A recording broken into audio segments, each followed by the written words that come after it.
Hello friends, कैसे हैं आप सब। आशा करती हूँ आपकी तैयारी बहुत अच्छी चल रही होगी। मैं ये भी आशा करती हूँ साथ साथ कि आप एंथ्रोपोलॉजी अब समझना शुरू कर दिए होंगे। थोड़ा बहुत आपको जो जो फ्रेशर्स हैं जिनके लिए एंथ्रोपोलॉजी बिल्कुल न्यू है, वो थोड़ा बहुत इसको वीडियोस देखना और समझना शुरू कर दिए होंगे और उन्हें इंटरेस्टिंग लग रहा होगा। ठीक है, फिर भी आप अपने कमेंट्स और एडवाइस मुझे कमेंट्स करके दें। जो भी मुझे चेंजेस करने हैं या जहाँ भी आपको डाउट्स हैं वो आप मुझे ज़रूर कमेंट करके दें। ठीक है, तो हम इवोल्यूशनिज्म को वाइंड अप कर चुके हैं, क्रिटिसिज्म जान चुके हैं। इवोल्यूशन का क्या क्रिटिसिज्म था क्लासिकल इवोल्यूशनरी थियरी की या स्कूल की। नेक्स्ट जो थियरी आती है, जो बहुत इंपॉर्टेंट थियरी है, वो है डिफ्यूजनिज्म का। ठीक है, अब मैंने अपने नोट्स बनाए हैं जिसे आप वीडियो के दौरान स्क्रीनशॉट ले सकते हैं। बहुत ही केयरफुली सुनिएगा और इसे अपने वर्ड्स में लिखने की कोशिश करिएगा। इससे ज़्यादा या इससे बाहर का कुछ नहीं आता, इससे ज़्यादा जानने की ज़रूरत भी नहीं है। अगर एक बार इसको समझ गए तो समझ लीजिए पूरा एंथ्रोपोलॉजी आप समझ गए, क्योंकि थियरी पे पूरा एंथ्रोपोलॉजी डिपेंड है। ठीक है, लगभग 70% हिस्सा आपका थियरी में ही आ जाता है। ठीक है, तो थियरी को समझना बहुत इंपॉर्टेंट है, इसे हम इग्नोर बिल्कुल नहीं कर सकते। ठीक है, तो शुरू करते हैं डिफ्यूजनिज्म में, जिसमें मैंने फर्स्ट पॉइंट लिखा हुआ है, school of evolutionism is diffused by diffusionism. क्या समझ में आया? जो इवोल्यूशनिज्म थियरी थी वो बिल्कुल डिफ्यूज हो गई। यहां पर क्या राइज होगा? डिफ्यूजनिज्म थियरी ऑफ डिफ्यूजनिज्म। अब जाहिर सी बात है, डिफ्यूजनिज्म थ्योरी के भी अपने कुछ अजम्पशंस थे जिसके बेसिस पे कोई थ्योरी बनती है। प्रीवियस वीडियोस में मैंने ये सारी बातें आपसे डिस्कस करी थी। तो बिना अजम्पशंस के, बिना बेसिक पॉस्टुलेट्स के कोई भी थ्योरी या कॉन्सेप्ट बनेगा नहीं। तो उसको समझ लेते हैं कि ये थ्योरी किस अजम्पशंस पे बनी थी। ठीक है, इनके हिसाब से जो स्कूल ऑफ डिफ्यूजनिज्म थे या जो डिफ्यूजनिस्ट एंथ्रोपोलॉजिस्ट थे, उन्होंने क्यों डिफ्यूजनिज्म की थ्योरी प्रपोज की, किस आधार पर प्रपोज की। ठीक है, जिसमें बेसिक अजम्पशन में पहला अजम्पशन दो था, उनके डिफ्यूजनिस्ट के अनुसार या एंथ्रोपोलॉजिस्ट के हिसाब से, जो डिफ्यूजनिज्म को फॉलो करते थे या जिन्होंने डिफ्यूजनिज्म का कॉन्सेप्ट दिया, उनके हिसाब से मैन इज अनइन्वेंटिव बाय नेचर। इसके पहले इवोल्यूशनिज्म में आपने क्या देखा था? साइकिक यूनिटी ऑफ मैनकाइंड, कि इंसान जो देखता है एक सिमिलर सर्कमस्टेंसेस में सिमिलर रिएक्शन होता है, यानी इन्वेंट करता था वो रिएक्शन सर्कमस्टेंसेस के हिसाब से। यहाँ पे क्या है? बाय नेचर मैन का नेचर क्या है? अनइन्वेंटिव है। ठीक है, in one stroke psychic unity of mankind demolished, एक ही झटके में खत्म हो गया, पहला पॉइंट। दूसरा पॉइंट है, culture originate at once place only and that too in favourable geographical circumstances.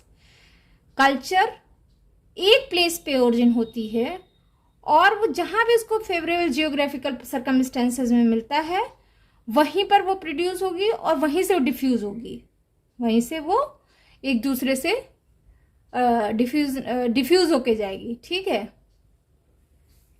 यानी उनका जियोग्राफिकल सर्कमस्टेंसेस फेवरेबल होगा और उनका प्लेस भी सेम होगा, तो कल्चर सेम होगा।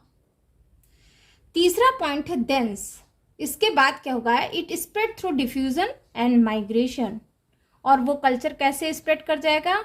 Through diffusion and through migration. People migrate करेंगे और कल्चर डिफ्यूज होगा। समझ में आ गया ये बात? There are three assumptions on which all the school of diffusionism based. वो three assumptions क्या हैं? First, man is uninventive by nature. तो मैंने यहाँ लिख दिया है man is uninventive by nature. इसका मतलब in one stroke psychic unity of mankind demolished. Second, culture originate at one place only and that too in favorable geographical circumstances.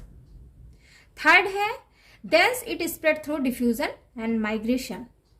ठीक है, आफ्टर 1890 के बाद a number of diffusionists emerged. कब तक हुए थे? 1950 तक। आप देख रहे हैं कितना लंबा समय तक ये थियरी डोमिनेट कर रही थी। ठीक है, बहुत सारे डिफ्यूजनिस्ट इमर्ज हुए। तो ये सारा कुछ जितने भी डिफ्यूजनिस्ट थे उन्हें हम रीजन वाइज डिवाइड कर देते हैं, ब्रिटिश, जर्मन एंड अमेरिकन। कितने रीजन में? 3 रीजन में, ब्रिटिश, जर्मन और American.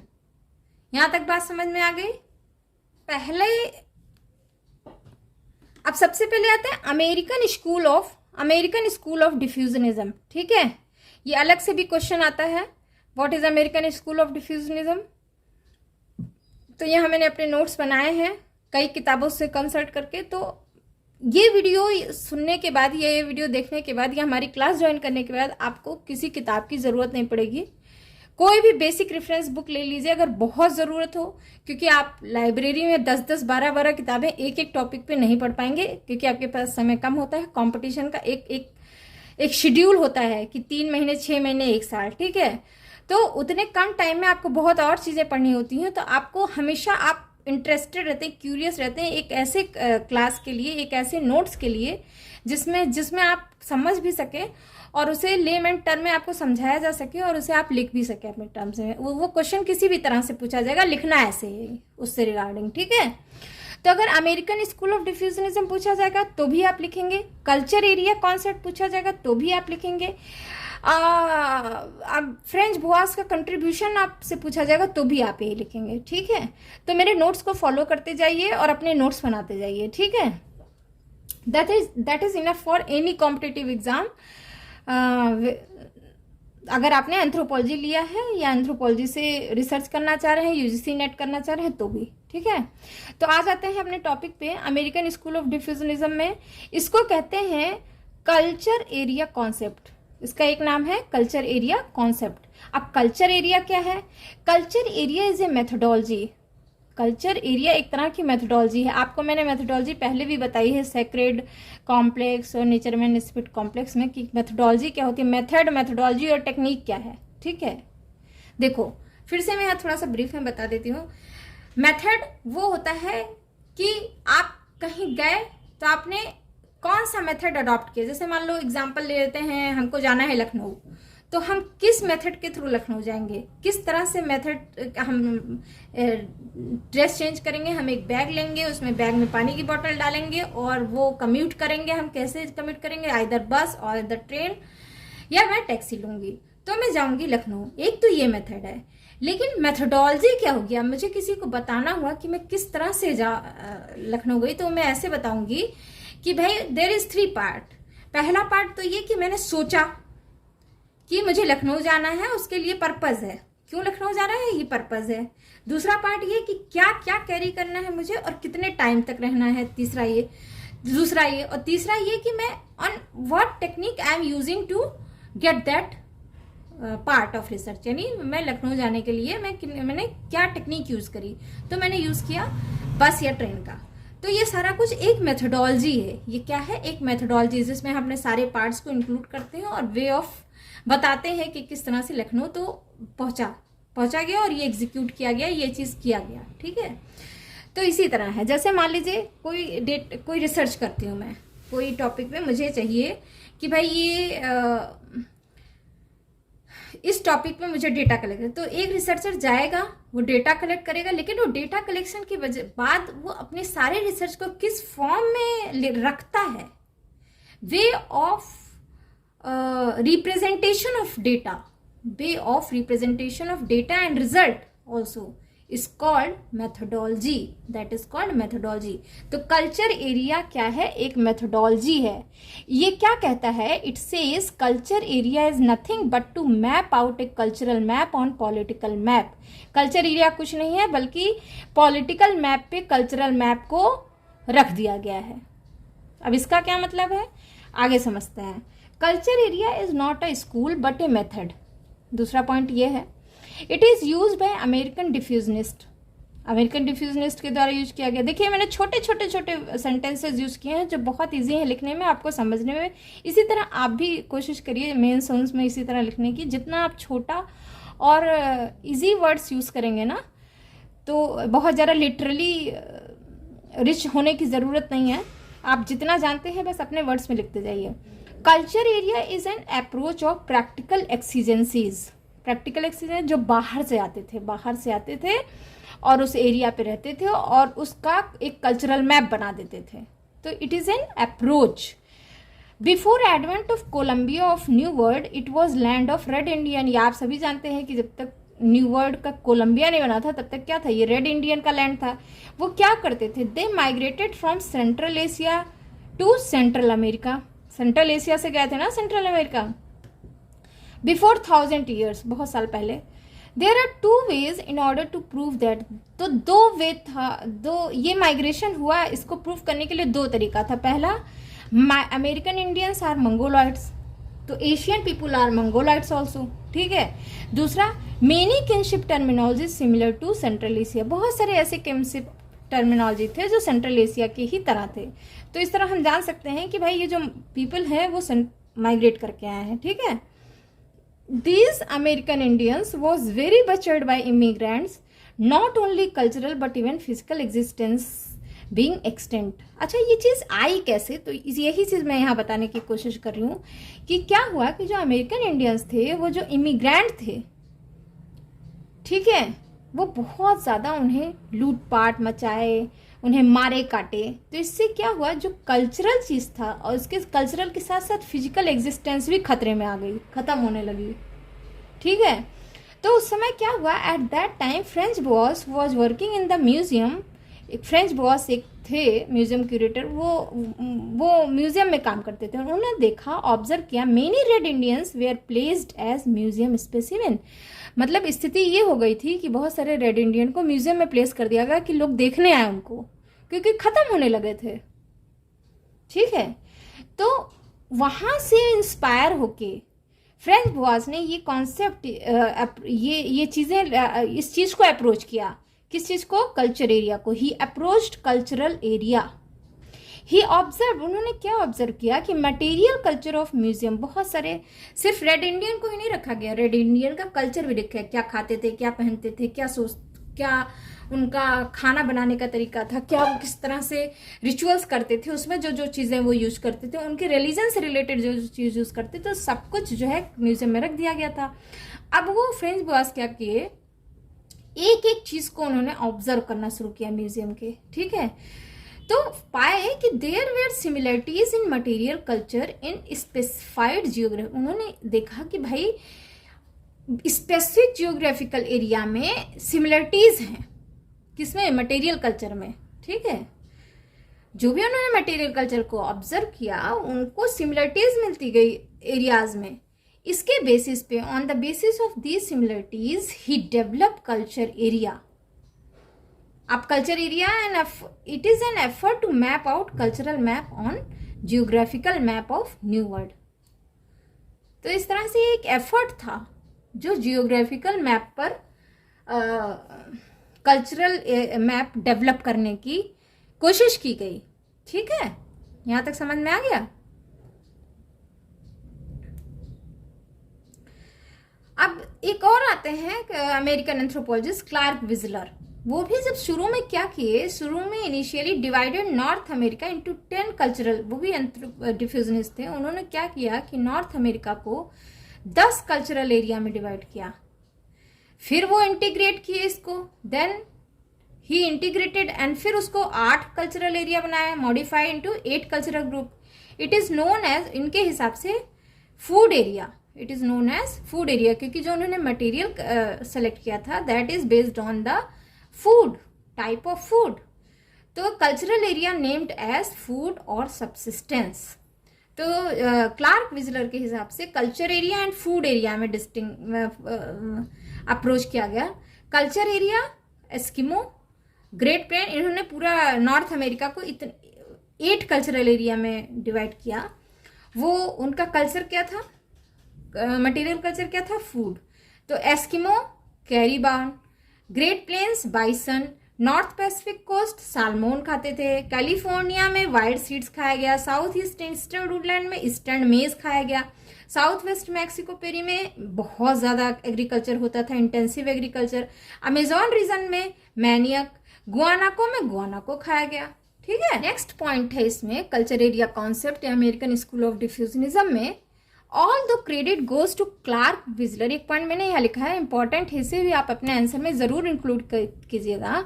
Although credit goes to Clark Whistler, Franz Boas started anthropology in America, but if we study the culture of America, there were earlier geographical approach. तो मतलब French boss ने तो start किया, लेकिन बहुत सारे और भी पहले भी अप्रोच ये किए गए थे, जिसमें ओटिस टैमसन थे जो he already classified 18 cultural environment in America. Hugo एक साइंटिस्ट थे, Hugo had identified more than 60 cultural environment area. ठीक है, तो इस तरह से आप देख रहे हैं कि कल्चरल एरिया क्या है, कल्चरल एरिया कॉन्सेप्ट कैसे आया है, या इसको कह सकते हैं अमेरिकन स्कूल ऑफ डिफ्यूजनिज्म क्या है। तो इसमें तो एक चीज ये हो गई। दूसरा, इसके कंट्रीब्यूटर की बात कर लेते हैं, कौन कौन से इंपॉर्टेंट एंथ्रोपोलॉजिस्ट थे या डिफ्यूजनिस्ट थे। वो थे, पहले थे एक फ्रेंच बॉस, दूसरे थे क्लार्क विजलर, तीसरे थे क्रोएबर, एफ क्रोएबर। विजलर को देख लेते हैं। क्लार्क विजलर का टाइमिंग था 1870 टू 1947 तक, यानी इंडिया जब इंडिपेंडेंट हुआ था तब तक रहे ये। एक्चुअली ये कोई नहीं, ये पीपल थे, इनके बॉस के शिष्य ही थे। ठीक है, क्लार्क विजलर। इनकी जो इम्पोर्टेंट किताब थी वो थी, आपको मैंने पहले ही बताया है, किसी भी एंथ्रोपोलॉजिस्ट के कंट्रीब्यूशन को बताने के लिए सबसे पहले उनके पब्लिकेशन को बताना इंपॉर्टेंट है, क्योंकि जो भी उन्होंने कुछ किया है उनके बुक के फॉर्म में है। ठीक है, तो फर्स्ट बुक थी इनकी American Indian an introduction to anthropology of new world. दूसरी थी मैन एंड कल्चर। तीसरी है relation of nature to man in aboriginal American. आप जाके ये सब उसमें देख सकते हैं, लाइब्रेरी में ये सारी किताबें एक बार देख लेंगे ना, तो आप कोई भी चीज़ बुक को किसी भी हाथ में पकड़ के एक बार देख लेते हैं तो एकदम से याद रहती है वो किताब। तो कई बार बुक का नाम और ऑथर का नाम पूछ लेता है, इवन ईयर ऑफ पब्लिकेशन भी पूछ लेता है, तो आप बिल्कुल एग्जैक्ट बता पाएंगे। ठीक है, तो क्लार्क विजलर की एक और बुक इंपॉर्टेंट बुक थी, an introduction to social anthropology, बहुत इंपॉर्टेंट बुक है। तो कोशिश करिए ये सब किताबें एक बार जाके लाइब्रेरी में देख लीजिए। देख लेंगे आप, उसको हाथ में छू लेंगे ना, तो आपको एकदम से चीज याद रहेगी। ये सब बातें कोई नहीं बताएगा, ये सब बात। तो इसलिए मैं कह रही हूँ कि अगर एक बार इसको देखेंगे ना लाइब्रेरी में जाके कि भाई क्लार्क विजलर की बुक है, अच्छा रिटन बाय क्लार्क विजलर, तो एकदम से याद रहेगा। तो अगर पूछा गया कि अमेरिकन इंडियन किसने लिखा, तो आपको एकदम से याद आ जाएगा मैन एंड कल्चर किसने लिखा, भाई क्लार्क विजलर ने। तो कंफ्यूज नहीं होंगे, जैसे 4 ऑथर के नाम इधर दिए गए हैं, 4 बुक के नाम दिए गए हैं, तो आप एकदम से एग्जैक्ट आंसर बता पाएंगे। ठीक है, क्लार्क विजलर ने क्या किया था, he divided whole world into 3 categories. पहला था North America, South America and Caribbean. ठीक है, तो पूरे अमेरिका को इन्होंने पूरे वर्ल्ड को इन्होंने 3 भाग में बांट दिया था, North America, South America and Caribbean. Next point है, initially he proposes 10 cultural area of North America, then integrated into 8 cultural area. ये आपको मैंने पहले बताया। तो अगर अलग से क्लार्क विजलर को लिखने के लिए आता है, तो आप वो पॉइंट जो फूड एरिया और कल्चरल एरिया का मैंने पीछे बताया वो यहाँ पे आप लिख सकते हैं। ठीक है, बाकी स्किप कर दीजिएगा। He gave one more area concept, जिसे कहा जाता है एज एरिया कॉन्सेप्ट। इन्होंने एक और कॉन्सेप्ट दिया था जिसे कहा जाता है एज एरिया कॉन्सेप्ट। इससे क्या होता है, by this area he describe to tell how to diffusion takes place. ठीक है, इसमें इन्होंने ये बताया कि डिफ्यूजन कैसे हुआ। According to age area, wider the distribution of cultural trait, older its date and small its disintegration, newer its days. Disintegration है distribution. ठीक है, तो एज एरिया कॉन्सेप्ट क्या था। एज एरिया में इन्होंने बताया कि अगर कोई कल्चरल एलिमेंट है या कल्चरल ट्रेट है, तो अगर उसका डिस्ट्रीब्यूशन बहुत ज्यादा दूर तक है, तो मतलब उसका वो बहुत पुराना है। ठीक है, अगर उसका डिस्ट्रीब्यूशन बहुत थोड़ी जगह पे है तो बहुत नया है। अब इन्होंने बहुत सारे कल्चरल ट्रेट का एग्जांपल लेके ये बात बताई है। ठीक है, जैसे बो एंड एरो इन्होंने लिया था, तो उन्होंने देखा कि लगभग सभी जगह पे बो एंड एरो है, तो उनके हिसाब से बो एंड एरो जिस तरह से था वो एलिमेंट, वो कल्चरल एलिमेंट, तो उनके हिसाब से बो एंड एरो बहुत पहले ही ओरिजिन हुआ था। लेकिन बो एंड एरो में जो फर लगे हुए थे, किसी ने किसी तरह से आगे फर लगाया हुआ था, किसी ने एरो के बिल्कुल पीछे फर लगाया हुआ था, किसी ने बो में स्टाइल बनाई थी, किसी ने बो को कलर किया हुआ था। तो जो नया नया कल्चरल एलिमेंट था उसका डिस्ट्रीब्यूशन कम एरिया में था। ठीक है, यही है एज एरिया कॉन्सेप्ट। अब एज एरिया नेक्स्ट पॉइंट है, age area concept was very much criticised by Mervin Harris. Melvin Harris ने इस कॉन्सेप्ट को क्रिटिसाइज किया। उन्होंने कहा, he said, in order to establish this we have to maintain a lot of caution because if don't apply in caution anthropologists one day arguing them। हमें ये area के लिए ये कॉन्सेप्ट अप्लाई करने के लिए बहुत ज़्यादा सावधानी रखनी पड़ेगी, क्योंकि अगर नहीं रखेंगे तो एक दिन एंथ्रोपोलॉजिस्ट आपस में ही आर्ग्यूमेंट करने लगेंगे। ठीक बात है। अब जैसे आज की डेट में तो सब कुछ बहुत फ्लूड हो गया है, लेकिन अगर देखा जाए तो एप्पल का आईफोन सबके पास है जो कि बिल्कुल नया है। तो अगर ये कल्चरल एलिमेंट की बात की जाए तो पूरा वर्ल्ड आईफोन यूज कर रहा है, तो डिस्ट्रीब्यूशन सबसे ज्यादा है, लेकिन ओल्डर नहीं है, ये तो बिल्कुल न्यूअर है। ठीक है। नेक्स्ट पॉइंट है, give the concept of culture centre. इन्होंने एक और पॉइंट की बात की, वो था कल्चर सेंटर। कल्चर सेंटर इनके हिसाब से क्या था? It means a particular place where maximum number of cultural element have to be found in particular cultural area. कुछ नहीं, जहां पे नंबर ऑफ कल्चरल एलिमेंट, जैसे कि कोई सिविलाइजेशन पॉइंट, जैसे कि कोई पोर्ट का एरिया हो गया, जैसे कोई इंडस्ट्रियल एरिया हो गया, जहाँ सब लोग दुनिया भर के लोग माइग्रेट करके जा रहे हैं या रह रहे हैं, वहाँ दुनिया भर की चीज़ें कल्चरल एलिमेंट फ्लो कर रहा है, तो उसको कह देते हैं कल्चरल सेंटर। क्या कह देते हैं? Cultural centre. Maximum number of cultural element have been found in particular cultural area is known as culture centre. ठीक है। तो ये तो हो गए क्लार्क विजलर। अब हम बात कर लेते हैं हिस्टोरिकल पर्टिकुलरिज्म, या आप कह सकते हैं contribution of French boss. French boss को हिस्टोरिकल, अगर अब यहाँ पे एक बात बता दूं मैं, अगर हिस्टोरिकल पर्टिकुलरिज्म पूछा जा रहा है तो भी हम कंट्रीब्यूशन लिखेंगे फ्रेंच बॉस की। ठीक है। फ्रेंच बॉस रहे 1858 टू 1952 तक। इन्हें फादर ऑफ अमेरिकन एंथ्रोपोलॉजी भी कहा जाता है। बहुत इंपॉर्टेंट क्वेश्चन है। Father of American anthropologist French boss. Important figure of American diffusion. ठीक है। इनका फेमस वर्क देख लीजिए, बहुत इंपॉर्टेंट है, कई बार पूछ लेता है। इनकी बुक थी सेंट्रल एस्किमो, 1888 में आई थी। कॉकतुल टेक्स्ट 1905 में आई थी। The mind of primitive man 1911 में आई थी। बहुत इंपॉर्टेंट है रेस, लैंग्वेज एंड कल्चर। ये आप बुक लाइब्रेरी में देख सकते हैं, जिसमें इन्होंने कॉन्सेप्ट ऑफ कल्चरल रिलेटिविज्म की बात की थी। तो कई बार पूछ लेता है कॉन्सेप्ट ऑफ कल्चरल रिलेटिविज्म ने फ्रेंच बॉस ने किस बुक में मेंशन किया था? रेस, लैंग्वेज एंड कल्चर में 1940 में। ठीक है। नेक्स्ट बुक इंपॉर्टेंट बुक है प्रिमिटिव आर्ट, जो 1927 या 1927 में आया था। ठीक है। नेक्स्ट पॉइंट है एक्सीलेंट एथनोग्राफर थे, बहुत अच्छा एथनोग्राफ, बहुत बढ़िया एथनोग्राफी करे। Worked among central Eskimo and Kwakiutl. ये सेंट्रल एस्किमो और कॉकतुल इंडियंस पे काम किए थे। ही डिस्क्राइब पोर्टलैच, आप आगे पढ़ेंगे पोर्टलैच उसमें इकोनॉमी में, एंथ्रोपोलॉजी ऑफ इकोनॉमी में। He describe potlatch and changes that had occurred in it. ठीक है। He highlighted the art of primitive society. ये सारे पॉइंट्स बहुत इंपॉर्टेंट है क्योंकि ये फ्रेंच बॉस ने करे हैं। नेक्स्ट है he gave the concept of cultural relativism. ये तो आप जानते होंगे, व्हाट इज कल्चरल रिलेटिविज्म। ठीक है। कल्चरल रिलेटिविज्म कब आया है? क्योंकि एथनोसेंट्रिज्म उस समय बहुत था, तो फ्रेंच बॉस ने कहा कि हमेशा किसी भी कल्चर को देखने के लिए हमें कल्चरल रिलेटिविज्म को फॉलो करना चाहिए। हमें ये नहीं कहना चाहिए वो कल्चर इंफीरियर है या वो हमारा कल्चर सुपीरियर है। ठीक है। There is no ethnocentrism. All culture should be looked in terms of their own history. ठीक है। और यहीं से अराइज होता है हिस्टोरिकल पर्टिकुलरिज्म। ठीक है। अच्छा, नेक्स्ट पॉइंट है he maintained that since each culture had its own independent history, all groups could not be compared on the scale of excellence that conform to any particular society. ठीक है। वही बात जो भी मैंने बताई कि उन्होंने बताया कि every culture has their own independent, सबकी अपनी अपनी हिस्ट्री है। ठीक है। इसीलिए कोई भी ग्रुप को स्केल ऑफ एक्सीलेंस पे कंपेयर नहीं किया जा सकता है। ठीक है। ही देयरफॉर एडवोकेटेड, इसलिए उन्होंने इस बात की बात की कि he use historical method to replace comparative method. उन्होंने कंपैरेटिव मेथड को हटा ही दिया और क्या लाया? हिस्टोरिकल मेथड, कि भाई हिस्ट्री को समझो, ना कि कंपैरिजन को समझो। This method was to be based on particular geographical area in historical term which he called historical particularism. समझ आ रही है ये बात? This method was to be based on particular geographical area में जाओ, पर्टिकुलर रेजिडेंट या नेटिव्स के पढ़ो और उसके हिस्ट्री में जाओ, उसको समझो, उसको देखो और फिर जज करो, फिर बताओ उस चीज़ को।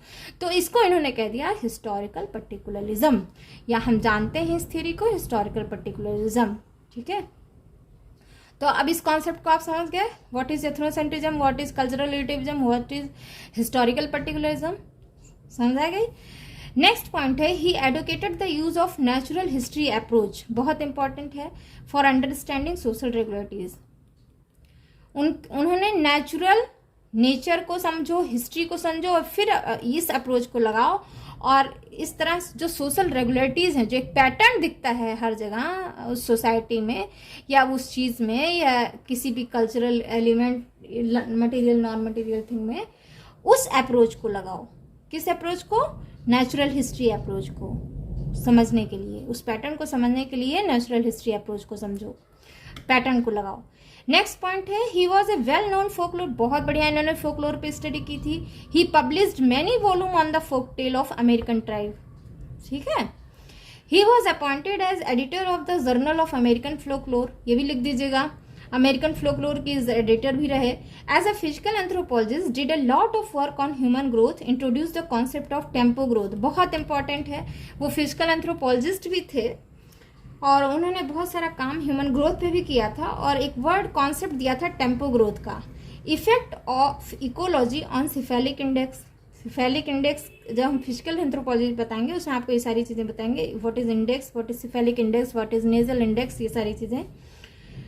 तो उन्होंने बताया कि effect of ecology on cephalic index, he used statistics effectively, बहुत अच्छा स्टैटिस्टिक्स इन्होंने यूज करके ये सारी बातें बताई थी। His book the measurement of variable quantities brought out Boasian technique of physical anthropology, उनका बुक था, बहुत इंपॉर्टेंट पॉइंट है, इसको डोंट मिस इट।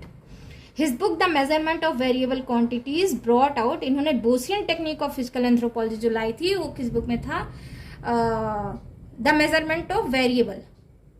देख लेते हैं नेक्स्ट इंपॉर्टेंट पर्सन थे डिफ्यूजनिस्ट के, वो हैं एल क्रोएबर। ठीक है, अब्राहम, अब इनका फुल नेम आप जाके बुक में देख लीजिएगा, L क्रोएबर।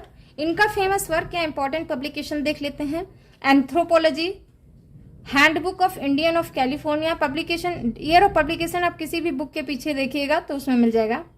Cultural and natural area of native America, configuration of cultural growth, culture, nature of culture, style and civilisation,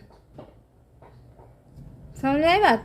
ये इंपॉर्टेंट कंट्रीब्यूशन थे एल क्रोएबर के, या इंपॉर्टेंट पब्लिकेशन। ठीक है, नेक्स्ट पॉइंट है like Boas he insisted on data collection believing. अच्छा, एक चीज और मैं बता दूं, क्लार्क विजलर बोसियन के मिस्टर बोस के पीपल थे, शिष्य थे, हाँ स्टूडेंट थे।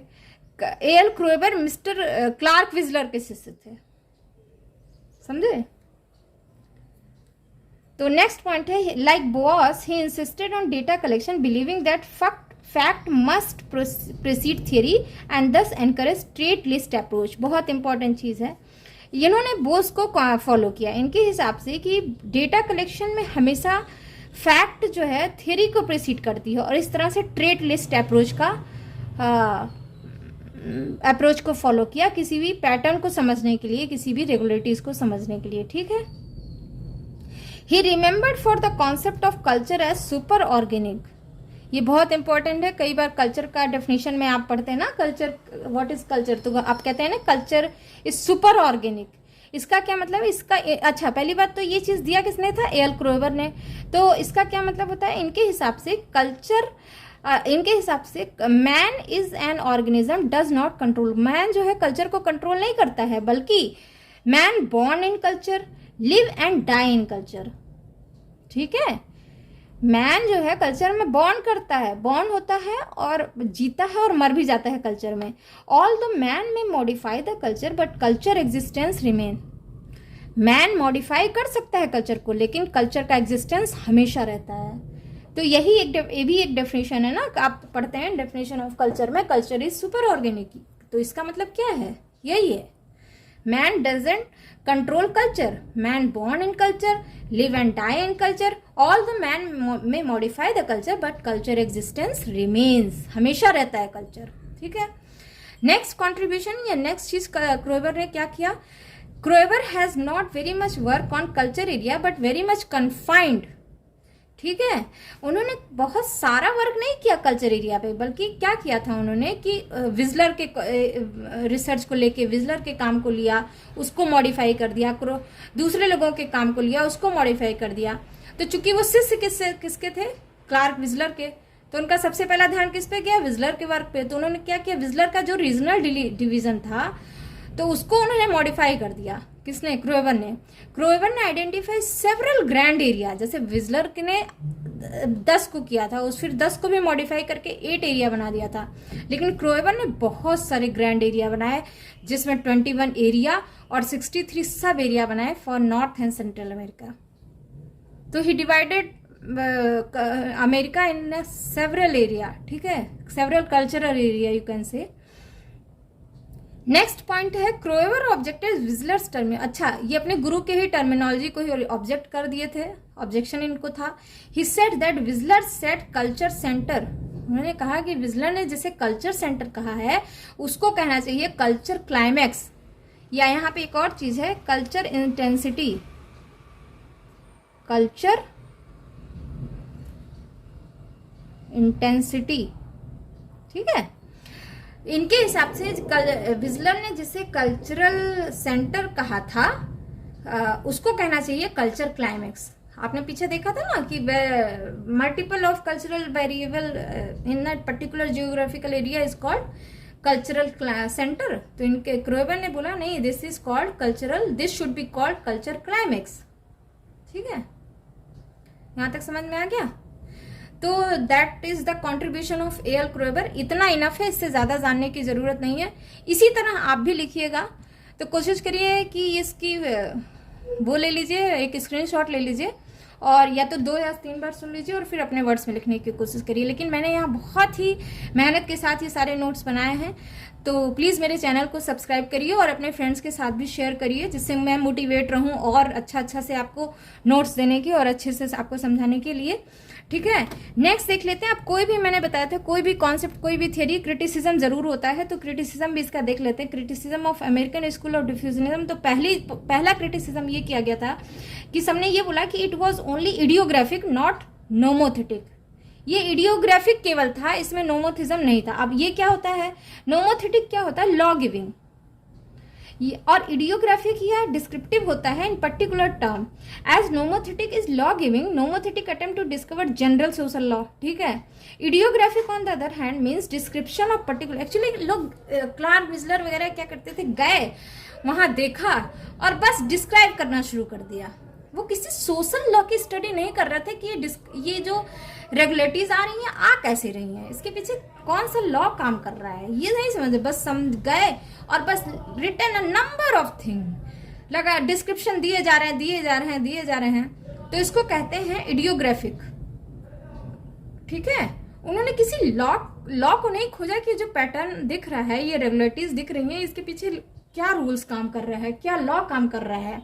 ठीक है, इसलिए ये क्रिटिसाइज किया गया डिफ्यूजनिज्म, क्योंकि वहां पे नोमोथेटिक नहीं था कुछ भी। Culture area could not give any theory, any generalization to come into a conclusion. Anthropology is an approach which based on attempt on generalization which can be true in all time and space. ठीक है, आप तो ये जानते हैं कि anthropology क्या होता है। एंथ्रोपोलॉजी का मतलब यही है कि हम किसी ऐसी जनरल चीज पे पहुंच जाएं, जनरल बात पे, कि जो हर टाइम और स्पेस में सत्य हो। ठीक है, culture area is just give a descriptive account, not an analytical conclusion. अब ये समझ में आ रहा है।